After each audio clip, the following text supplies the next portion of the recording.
Very good morning, dear students. Today we are going to study the chapter The Sermon at Banaras from our first flight book. हमारी जो book है first flight, उसका जो 10th number का जो chapter है the sermon at Banaras, उसके बारे में हम बात करेंगे. सर्मन एक रिलीजियस टॉक या हम कहें मॉरल टीचिंग्स होती है, यानी कि जो भी उपदेश या वो कौन से उपदेश जो रिलीजन बेस्ड हो सकते हैं या मॉरलिटी बेस्ड हो सकते हैं, धार्मिक शिक्षाएं या जो नैतिक शिक्षाएं दी जाती है, उन्हीं को ही सर्मन्स कहा जाता है. और ये जो लेसन है it tells about the life of Gautam Buddha, जिसे हम सभी जानते हैं, जिनका कि नाम सिद्धार्थ था. Later on he was known as Buddha. इसमें वो ये बताते हैं कि लाइफ जो है it's subject to death, life is permanent. The person, वो व्यक्ति जो इस संसार में पैदा हुआ है और उसका जो मरना है वो एक तरह से इनएविटेबल है, जिसको अवॉइड नहीं किया जा सकता.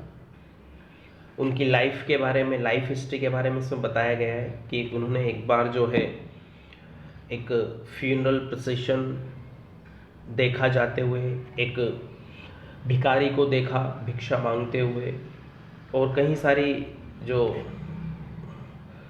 प्रॉब्लम्स थी उन्होंने फेस की, और उनका जो हार्ट था या उनका जो मन था वो चेंज हुआ.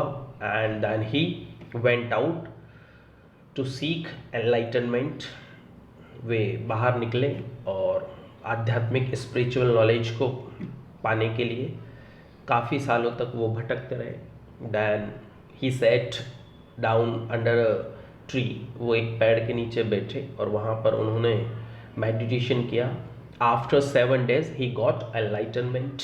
उन्हें उस स्पिरिचुअल नॉलेज की प्राप्ति हुई और फिर वहीं से उन्होंने अपनी जितने भी नॉलेज उन्हें प्राप्त हुआ था वो अपना नॉलेज लोगों को देने लगे, डिलीवर करने लगे. और इसमें एक कहानी भी आती है, स्टोरी ऑफ किसा गौतमी, कि किस तरह से वो अपने बेटे को लेकर या सन को लेकर उनके पास आई थी जो ऑलरेडी डेड हो गया था. ये सारी चीज़ें हम पढ़ेंगे इस लेसन में. इस लेसन में जो चीज़ बताई गई है या हमें गौतम बुद्ध यही बताते हैं कि we all are mortals and we are bound to die. Everything या every person is subject to decay, और death is the ultimate truth in the world. चलिए आइए हम डिस्कस करते हैं. ये वो इमेज है गौतम बुद्ध प्रीचिंग्स देते हुए, सर्मन्स लोगों को शिक्षाएं देते हुए. चलिए देखिए, the sermon at Banaras. Sermon क्या होता है? Is a religious talk. एक धार्मिक शिक्षा होती है. और written or spoken address on a religious or moral matter. ये लिखकर भी दी जा सकती है और बोलकर भी दी जा सकती है, किसी भी मैटर पर, धर्म से रिलेटेड हो चाहे नैतिकता से रिलेटेड हो. तो sermon is a religious talk delivered by a profit. और ये किसके द्वारा दी जाती है?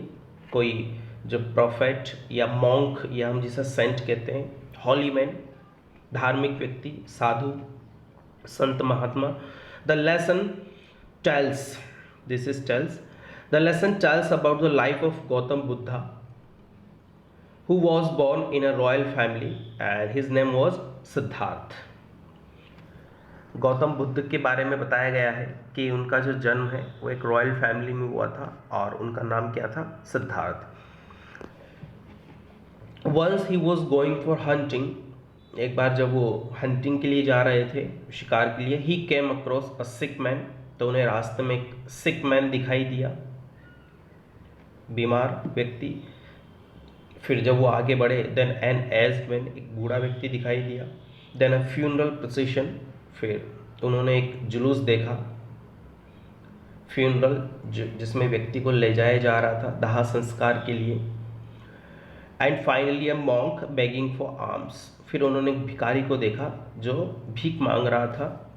After seeing the sufferings of the world, जब उन्होंने ये सारी चीज़ें देखी और ये सारी सफरिंग्स, ये सारे दुख इस संसार में थे, तो he decided to leave the palace. उन्होंने अपना जो महल था उसको छोड़ने का डिसाइड कर लिया, डिसीजन ले लिया। And went out into the world to seek enlightenment.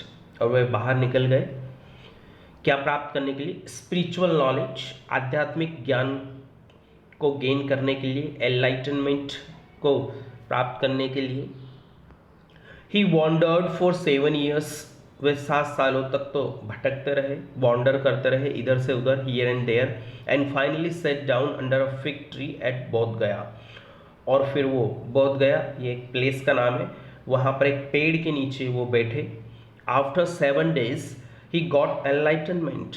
और लगभग 7 दिनों तक वहाँ पर वो मेडिटेशन करते रहे और फिर उन्हें एनलाइटनमेंट की प्राप्ति हुई, स्पिरिचुअल नॉलेज की। ही रीनेम्ड द ट्री बो ट्री। और जिस पेड़ के नीचे उन्हें एनलाइटनमेंट की प्राप्ति हुई थी उस पेड़ का नाम उन्होंने बो ट्री रखा। और बो ट्री क्या होता है? द ट्री ऑफ विजडम और द ट्री ऑफ नॉलेज, ज्ञान का वृक्ष जिसे हम कह सकते हैं।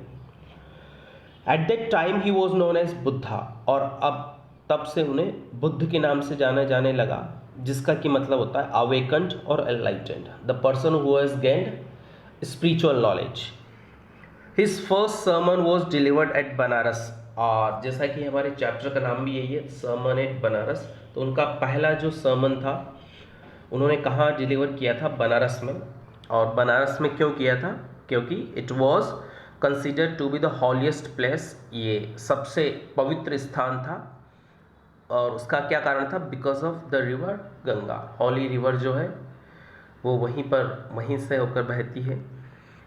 अब हम जो उन्होंने सर्मन जो दिया था, कुछ स्टोरीज़ जो है उसमें एक स्टोरी के बारे में यहाँ पर बताया गया है, स्टोरी ऑफ किसा गौतमी। किसा गौतमी कौन थी और वो बुद्ध के पास क्या लेने आई, इसके बारे में पढ़ेंगे। Kisa Gautami was grieving over the death of her son. Kisa Gautami का जो बेटा था वो मर गया था और शी वॉज ग्रीविंग, वो रो रही थी, वो दुख या शोक व्यक्त कर रही थी। She moved from door to door and उसे पता नहीं था कि डेथ क्या होती है। So she moved from door to door and at last came to Buddha. वो एक दरवाजे से दूसरे दरवाजे, एक घर से दूसरे घर गई अपने बेटे को लेकर के कि ही हैज़ डाइड, ये मर गया है, एंड प्लीज़ सेव हिम, इसे बचाइए। और लास्ट में वो कहाँ पर गई? बुद्ध के पास। She made him a humble request to make her son alive. उसने रिक्वेस्ट की गौतम बुद्ध से कि उसके बेटे को वो अलाइव कर दें, या जो मरा हुआ है उसको वो जीवित कर दें। बुद्ध ने क्या कहा? बुद्ध ने कहा I want a handful of mustard seed, कि ठीक है मुझे एक मुट्ठी भर मस्टर्ड सीड ला कर दो, सरसों के जो बीज होते हैं। पर उन्होंने आगे क्या कहा? He further added that it must be taken from a house, कि ये जो मस्टर्ड सीड है हैंडफुल, ये उसी घर से आने चाहिए जहाँ पर कि where no one had lost a child, जहाँ पर किसी भी चाइल्ड की डेथ ना हुई हो, हस्बैंड की डेथ ना हुई हो, पेरेंट्स की डेथ ना हुई हो, और कोई भी रिलेटिव या फ्रेंड की डेथ ना हुई हो, उसी घर से आनी चाहिए। अब जो किसा गौतमी थी वो खुश हुई कि बस एक मुट्ठी भर जो सरसों है वो ला करके मैं जो है मेरे बेटे को, या मेरा बेटा जो है वो लाइव हो जाएगा। So she went, poor Kisa Gotami went from house to house. वो एक घर से दूसरे घर गई, क्या लेने के लिए? A handful of mustard seed. But she was unable to find one where nobody had died. लेकिन एक भी घर ऐसा नहीं था जिसमें किसी की डेथ ना हुई थी। शी वॉज टायर्ड, वो थक गई थी। हॉपलेस भी हो चुकी थी क्योंकि उसे एक भी घर ऐसा नहीं मिला। And set down at the way side watching the light of the city. और वह बैठ गई रास्ते में और वो देख रही थी कि किस तरह से जो उस शहर की जो लाइट्स हैं वो फ्लिकर अप हो रही है, टिमटिमा रही हैं, जैसे स्टार्स शाइन करते हैं, टिमटिमाते हैं, फ्लिकर अप करते हैं, जलते हैं, बुझते हैं। तो फ्लिकर अप वो देखती रही कि जो शहर की जो लाइट्स हैं वो फ्लिकर अप कर रही हैं, और यहीं से उसे कुछ रियलाइजेशन हुआ। As she realise that lives flicker up for some time, और उसने क्या रियलाइज़ किया कि हमारी जो लाइफ है वो भी कुछ समय के लिए फ्लिकर अप होती है, जलती है, टिमटिमाती है, एंड आर एक्सटिंग्विश्ड अगेन, और फिर वो ख़त्म हो जाती है। जैसे कि वो लाइट्स कुछ समय के लिए जल रही थी, फिर वो बुझ गई, उसी तरह से हमारी लाइफ है। हम लाइफ में आते हैं और फिर चले जाते हैं। This way she was taught that the lives of mortals in the world are troubled and grief, and there is no means by which one can avoid death. और इस तरह से उसे सिखाया गया है कि लाइफ जो है मॉर्टल्स की, उसमें परेशानियां हैं, दुख हैं, और डेथ को जो है वो अवॉइड नहीं किया जा सकता। As all other vessels made by the potter are being broken, कि जिस एक पॉटर के द्वारा जितने भी वैसल्स बनाए जाते हैं, मटके या जितने भी बर्तन बनाए जाते हैं मिट्टी के, उनका टूटना निश्चित है। दे आर बीइंग ब्रोकन, वे टूटेंगे। सो इज़ द लाइफ, वैसी ही लाइफ है ऑफ मॉर्टल्स, हमारी। मॉर्टल्स का मतलब the person who has to die, जिसे मरना है। डेथ इज इनएविटेबल, डेथ जो है हमारे लिए इनएविटेबल है, मतलब which can not be avoided, जिसको हम अवॉइड नहीं कर सकते। Ripe fruits are early in danger of falling, Gautam Buddha कहते हैं कि जिस तरह से जो पके हुए फल होते हैं, फ्रूट्स होते हैं, उन्हें डर होता है, खतरा होता है कि वो जो हैं गिर जाएंगे, उसी तरह से जो मॉर्टल्स हैं when born are always in danger of death, वो भी, उन्हें भी खतरा होता है, या जो मॉर्टल्स हैं हमें भी, जब हम पैदा होते हैं तो हमें हमेशा ये खतरा होता है कि ना we are going to die. बहुत यंग एंड एडल्ट, चाहे यंग हो या कोई एडल्ट हो, फूल्स हो या वाइज हो, all are subject to death, इन सभी को एक दिन मरना है। A father can not save his son, एक फादर जो है वो अपने बेटे को नहीं बचा सकता। नॉर किन्समैन और रिलेटिव्स देयर रिलेशंस, और न जो रिलेटिव्स होते हैं वो अपने रिलेशंस को बचा पाते हैं। The world is afflicted, afflicted का मतलब होता है अफेक्टेड बाय सफरिंग, डिजीज और pain with death and decay, कि पूरा संसार जो है दुख से, बीमारी से और कष्ट से घिरा हुआ है, और इसका जो एंडिंग है वो किस में होना है? डेथ में। ही हु वॉन्ट्स पीस, वो व्यक्ति जो पीस चाहता है, शांति चाहता है, ही शुड पैरिश और एंड अप हिज सॉरोज, उसे अपने जितने भी दुख हैं, जितने भी उसकी कंप्लेंट्स, शिकायतें हैं, या जितना भी उसका एक तरह से पेन है, ग्रीफ है, उसे भुलाना पड़ेगा, एंड अप करना पड़ेगा। Then he will obtain peace of mind, तब उसे मानसिक जो है शांति वो मिलेगी। He who has overcome all sorrows, और वह व्यक्ति जिसने इन सारे सोरोज पर ओवरकम कर लिया है, या एक तरह से इन सारे दुखों पर उसने एक तरह से ओवरकम या उसको विजित कर लिया हो, या दुखों को उसने भुला दिया हो, he will be free completely and be blessed, वही वास्तव में फ्री होगा और उसको ब्लेस किया जाएगा गॉड के द्वारा। So I hope you all have understood the chapter very well. ये जो चैप्टर था इतना डिफ़िकल्ट नहीं है, बहुत इजी है।